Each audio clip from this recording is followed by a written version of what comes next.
Welcome into the Dloading Podcast, everyone. I got my good friend Davonte Lacy on this week. Davonte, how you doing today? I'm good, man. I'm good. I appreciate you having me on here. Yes, really excited, guys. I've known Davonte for a couple years now. It's been a long Big in time, the man. It's been about 6 years, 5 years, easily. yeah, yeah. Time flies for sure. Pacific Northwest quitted as well, so let's get right into it, guys. Davonte, the first thing I want to ask you, when was like the first moment in your childhood when you were like, dang, I want to play basketball, like for real, for real. Like, was it at a young age or like Um, when did you? I played baseball, basketball, and football all the way until my freshman year. I played all three that year, and then I just I didn't grow. I was little, so I was like, I can't play football no more. These dudes are getting too big and they're getting too strong, too fast. And I was still little, so I was like, I gotta step away from football. And then baseball it was just too cold. It was way too cold. So like I would say my freshman year is when I just solely was like, all right, well, it's time to just start playing basketball. And I still was pretty good at it at that age, but it took my focus to another level of just focusing on one sport. So around 14, 15, maybe I just really was like, took the next step and just like, this is what I'm going to do. Okay, very cool. So, guys, let me give you a little background here about Devontae. He's from the Tacoma area, and can you kind of explain, just kind of to some people, what it was like playing basketball over in like the Seattle area growing up? It was competitive, man. It was competitive. Um, my AU coach always said you have to be the best player on your team, and then you have to be the best player in your neighborhood, and then you have to be the best player in your city, then you have to be the best player in your state, then you have to be the best player on the West Coast. And conquering the city was a task in itself. We had so much talent around my age, and then you go north, you have NBA players all the way up. I mean, you had Tony Roden was in Seattle my age. Josh Smith was a year older, and he was dominantly a top five player almost in the country at the time. So it was just competitive. It was really competitive. AU tournaments growing up was very very intense, but it helped build you. It helped you understand that like it's it molded you into you know a competitor, and I've carried that fire and that desire with me throughout my travels, and it's taken me a long way. But I wouldn't be here if I was raised anywhere else. I don't know if I would be as far as I am today. For sure. Who was the best player you think you played against in the Seattle area growing up, and why?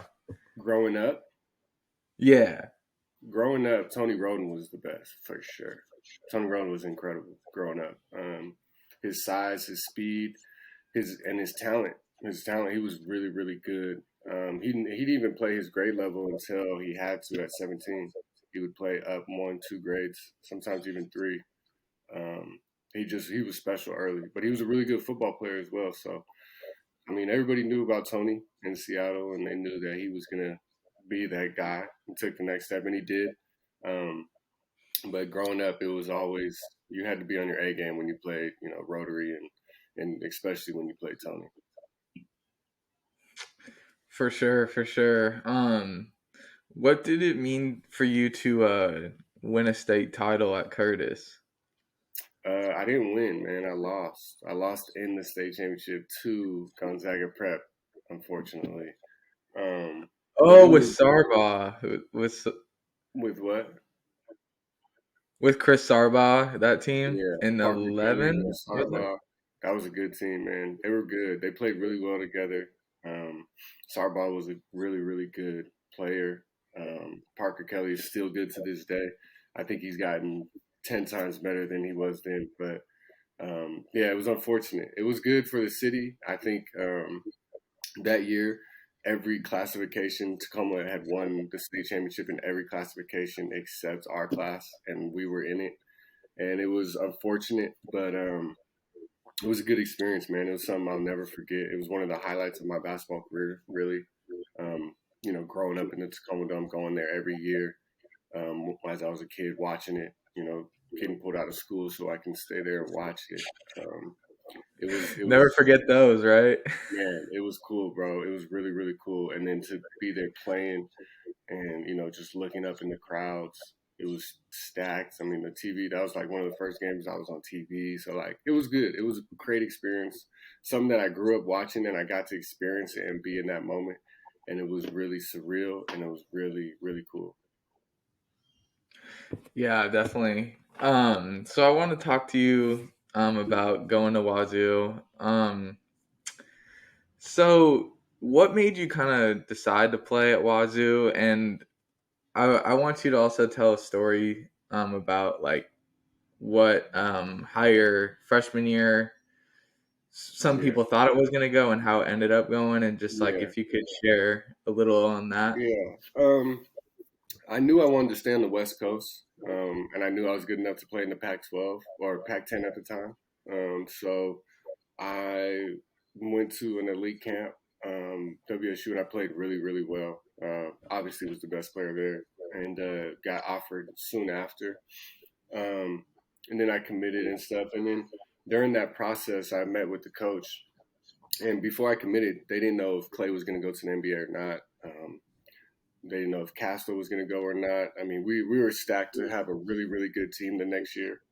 Um, and they didn't tell me this originally, but if Clay would have stayed, then I would have redshirted, and I didn't know that, and I wouldn't have committed if that was the case. But we kind of all knew that Clay was gonna go, and then, but we had a meeting right before I got there, and my coach said that, like, you're not. I mean, you're gonna be a freshman. Like, I'm not saying you're not gonna play, but you're gonna have to earn everything.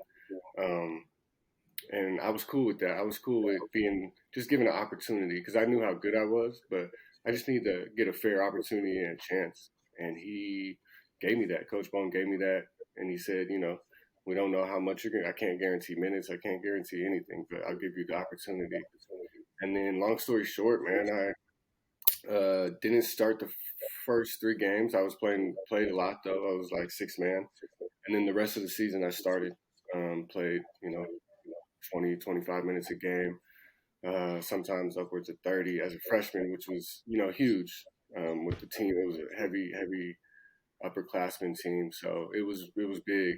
And it just showed that, like, all I needed was opportunity. I mean, to this day, that's all I tell, my agent and my coaches that I talk to and going to play. I just need an opportunity because I believe in myself. I know how good I am. I'm a realist, so I understand where I'm at, and I know if I'm better than someone, I'm better than them, and that's just the way it is. And it was a good experience for me because it helped me mold, me as in betting on myself and understanding who I am. And then it worked out. It worked out really well, and I had a great, great 4 years at WSU. Go Cougs, man. Well, I want to get to something real quick. You mentioned, you had to really work for it. It feels like nowadays with the portal and all this stuff, I just kind of want to get your opinion on that. Like, do you Yeah. think, like if you were playing basketball there in 2022, do you think you would have, if it didn't go your way, Um, left Wazoo, or just what are your I thoughts on the wouldn't current? necessarily say it, not even if it went my way or not. That freshman year was very challenging. There was some I was playing a lot, but there was some games where I didn't play. There were some games where I didn't. I played 5 minutes, 7 minutes, 10 minutes. Um, Even if I did start, it was an adjustment, but it was never crossed my mind that I was leaving. Because I have an opportunity. I mean, I'm starting on a Pac-12 team, playing against NBA players every night, practicing against NBA players. You know what I'm saying? So, like, I was okay. I knew what I was doing. But in today's day and age, I definitely would have entered the transfer portal every year. Um, I just think it's an opportunity to do what's best for you at the time. I wouldn't necessarily say I would transfer every year, but you have to, as a business, which is turning into, you have to do what's best for you and your family every step of the way. And I can attest to, being an alumni And I understand that like my time is gone, but at the same time, it's like these universities and coaches and everything just they keep going, they keep moving. So if I sacrifice for them, I don't, they don't have to sacrifice for me as much. So I understand why kids would do it. I don't think every kid needs to. I don't think if you're averaging 20, 20 points, I'm a 16, 15 points, playing 30 minutes a game, but your team's losing. Like, no one's going to want to pick that. That people want to win. So I think there's certain situations where kids don't need to, but I do think there's a lot of situations where you got to do what's best for you. And sometimes it's, leaving, even when you're in a good situation. Like the FA kid from WSU, I think it's unfortunate that he's transferring, but I think he's doing what he thinks is best for him, and I support it and I understand it. I mean, it's a business, so you gotta do what's best for you and your family. Right. I can totally understand that. Definitely an interesting couple years of basketball with all this new transfer rules and NIL. There's no easy fix, that's for sure. Yeah, I think it was. I think it's a good idea. I think it was just executed very poorly. I tell people when they ask me what I think about it, and I tell them like, if I was at WSU and I could do a mattress commercial or do a picture with the mattress commercial, and I get a mattress and $1,000 or $2,000, that would have changed my whole college experience. You know what I'm saying? Because I didn't have money to buy extra stuff or stuff I needed. Um, Yeah, can you explain real quick though? Like, I don't think people understand like how hard was it sometimes? Like you're on scholarship. Like how hard is it to just even like go out to eat sometimes as like a oh scholarship player? man, Like can you explain that to the audience? yeah. So when I was in college, you get lunch and you get dinner, and then that was all you get. And then it was only a certain amount of time, so it was open from, let's say, dinner was from 4:30 to 7:30, let's say. But let's say you get out of practice, done with practice at 5, shower, get over to eat, but then you got tutoring that starts at 7. So you got to grab whatever food you can in 30 minutes, and then you're good for the rest of the day. And it's like, nah, it doesn't. I'm grown. You know what I'm saying? I'm a big guy. So like, you got 7 footers, you got 6'10" guys. These guys eat, and I eat a lot. So with that being said, it's like you had to have food at different times. But if I get $1,200 a month, and then my rent is $500, and then so I have basically $700 that I can spend throughout the week. I mean, throughout the month, but that doesn't include the bills that I have. I got the same expenses that regular people have, if not more. With family, and I tried to build my credit up early, so I had credit cards. And then you're a college student. You want to live. You want to do things. But what's different for regular students is regular students are in college and they can afford college. I couldn't afford college if I wasn't there. So I couldn't go to my parents and say, "Hey, mom, I need $100 this week for food or anything." So when I was out of money, I was out of money, and it was tough because you would run out very, very often. If $700 a month is not a lot. If you put it in the grand scheme of things of food, we're traveling a lot, and then it was tough, and that was just expected expenses. What happens when I had a car and my car messed up and I had to pay for brakes, which was $800. I'm only got $700 for what I'm saying a month, so it's Right. like it's tough situations that you have to live real life, and it's hard. And I think the NLA is great. I think it's needed to be there, but I think it's executed poorly in the sense of you have to teach these kids financial literacy. You have to teach them about taxes. You have to teach them about how to use the money, or you're just expediting the eventual downfall of them. The same thing that NBA players and NFL players and people with all this money, they eventually lose a lot of it because they don't know how to manage money. But if you get them early and teach them this while giving them money, I think it could be very beneficial for not only like kids but like society, because though that money's getting pumped back into ultimately lower income families and societies where because most of these athletes are coming from the inner city with not a lot of money and stuff like that. So it can enhance a whole community if we do it right. Right. I think that was a really good point about teaching kids how to save money and how to be smart with money. I think that's a huge part of it. That's for sure. I want to Yeah, ask you something real quick.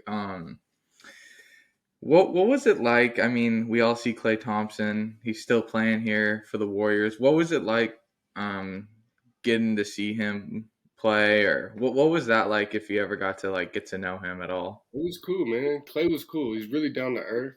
Um, Good guy. I met him on my visit, and then when I got there, it was the lockout in 2011, so he was actually still there at WSU. He came and visited for a couple days, and then on the road, we've always seen him and stuff. And even when I worked out for the Lakers, it was the first time they got to the finals. So 2015, yeah, they had just had game one of the finals, and after game one, I had worked out for the Warriors, and he came and watched the workout a little bit and talked to me before and after and stuff. So he's a really good guy, true Coug, really loves the Cougs. But yeah, it was good. It was nice to have somewhat of a little relationship with him. Yeah, that's awesome. Really, really cool what he's been doing ever since he got back. Because man, Yeah, he's battled some injuries this last couple of yeah, it's years. been tough. It's been tough for him, but I'm glad he's gotten a little bit of success. So yeah, I want to ask one more question, guys. I got Davonte Lacy here, the Washington State alumni, Coug. How do you feel the program is set up these last couple years? Because now you switch from being a player to a fan. How do you feel Coach Smith is doing at Washington State? I think he's doing a great job, man. I think he's doing a great job. He's making a lot of us former players as proud alumni. I think he's doing a fabulous job.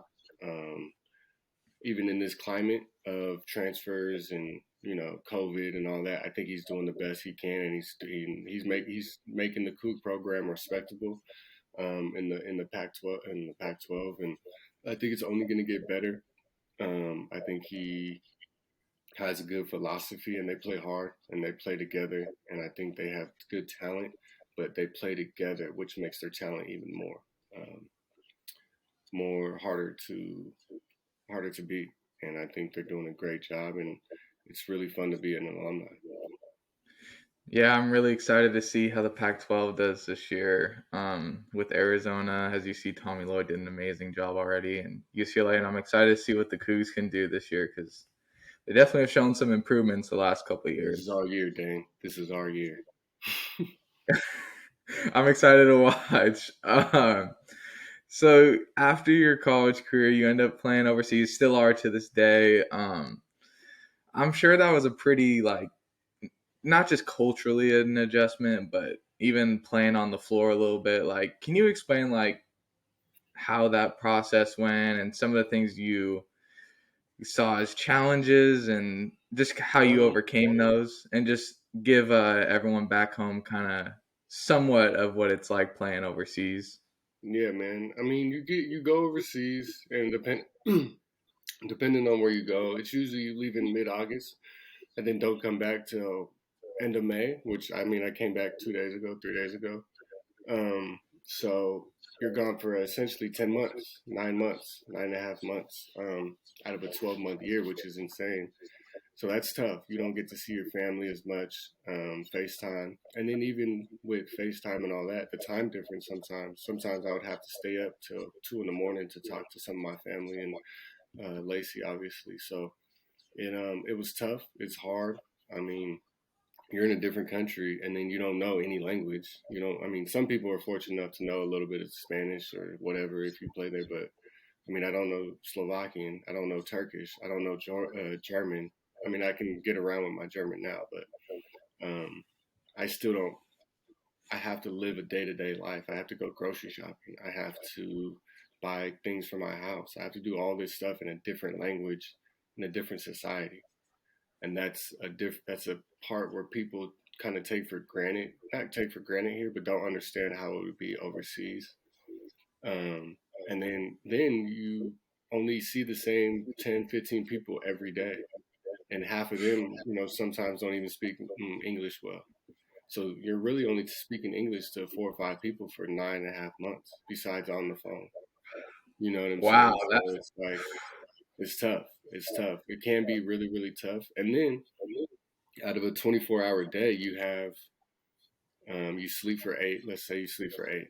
I mean, then you have 16 hours left in a day. You have practice twice a day, about 2 hours each. So let's just say you get there early. Let's just say you spend 5, 6 hours at the gym on that day. So then you got 10 hours. You're just by yourself for 10 hours doing whatever you do. And sometimes it's cool. You watch TV, you can I picked up reading a lot, and then just, you try to find yourself busy. But when I was young, I didn't know. So I would just play video games all day. And then you get into a sense of being alone, being with your own thoughts, and it can get very depressing very, very quick. Um, Lace coming over this year was a blessing because I could come home and I could just decompress. I could talk to her. I could, unload my day, and she would be there to listen and talk to me, and she would help me with food. And, it was a good experience having her, but it's hard. It's hard to go overseas, and it's not built for everybody. You see a lot of talent in the G League just because they can't, not can't survive. It's really, really hard. And I don't know if they're willing to put the time in and the effort in to make it work. right, for sure. No, I totally understand that. I mean, it's definitely one of those things where I'm sure you can tell people all about it, but once you really witness it, you don't really understand how Yeah, difficult it is, I'm sure. of course, man. It's hard to fathom. Yeah, so I got to ask you one more thing about playing overseas. What's something you really enjoy over there off the court? Like if it's food, like what's some of the things like that Mm, you really enjoy over there? Like if it's food or something to do, like yeah, just in the past year, you can say even playing in yeah. Germany. Well, even with Lace, it was the food. I love food, so food everywhere is great. We go eat pretty well wherever we go. But with Lace over there, we got to do a little bit more traveling. So we went to Vienna this year. We went to Berlin. We went to Frankfurt. We went to Leipzig. We went to Erfurt. And then me personally, I went to also Budapest. I went to Croatia and I went to Czech Republic along with those places. So traveling and just seeing the world for what it is, and all these places have history. I mean, some of these buildings are older than the United States. That I'm looking at. So it's like it's insane to see how it's preserved and how beautiful it is, and 300, 400-year old buildings, and it's insane.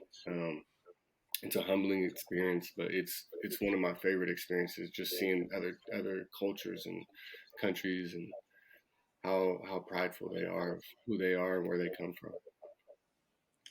Yeah, that's definitely a cool thing. So I know you're still in, I'm sure, watching the games when you can overseas.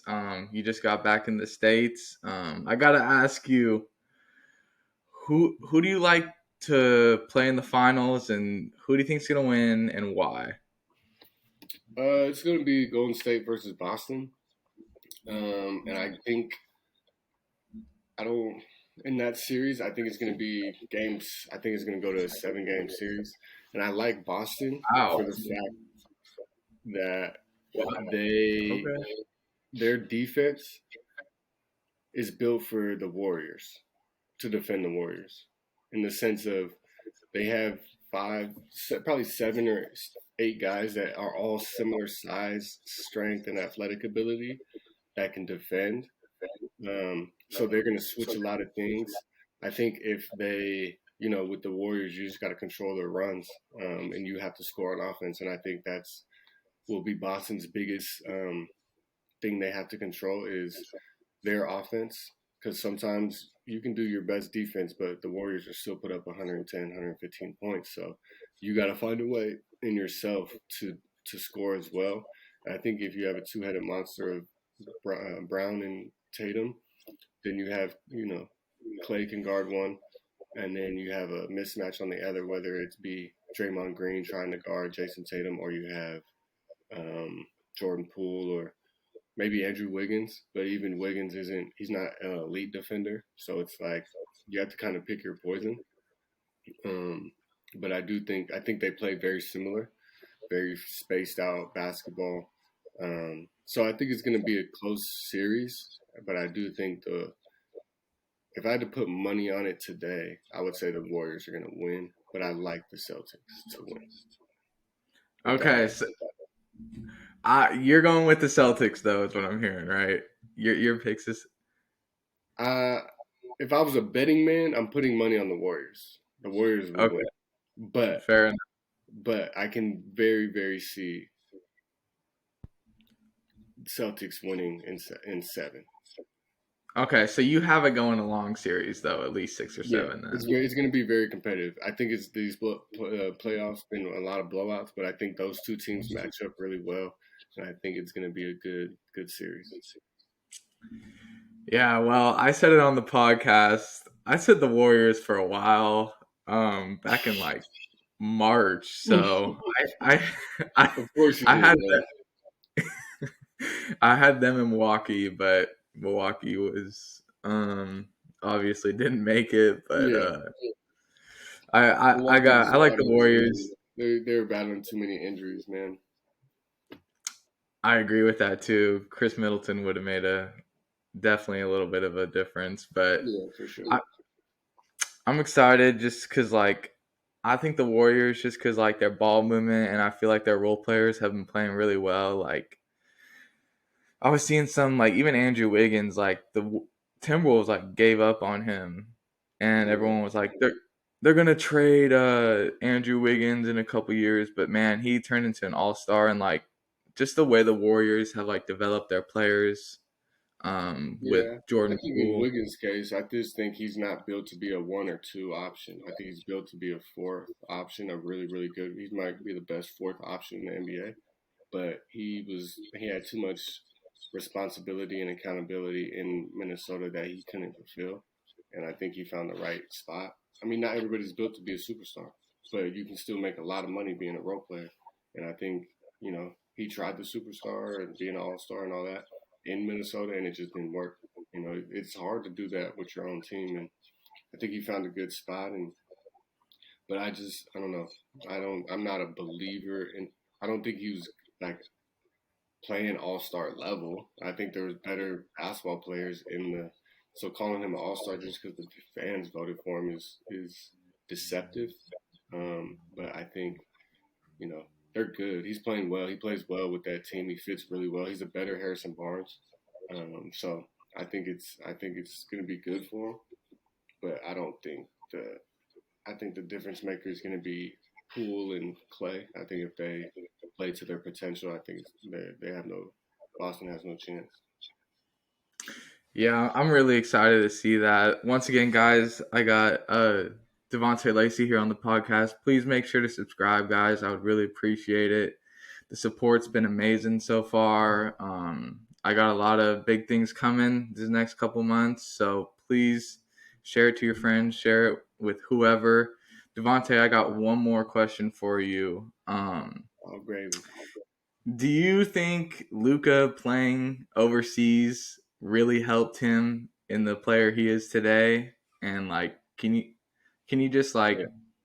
Yes. like explain Absolutely. how good Luka really has to be for playing pro since he was like 15 years old? To put it in perspective, let's say Mike James. I don't know if you know who Mike James is. Mike James was the best. He's the best American basketball player in Europe probably right now. And he left that team last year and went to the Brooklyn and was Hmm. he was in the rotation. He played well, and he played in the EuroLeague. Luka was the MVP of the EuroLeague at 18 years old. Wow. All the kids his age were in high school in social studies. He was the best basketball player in Europe at 18.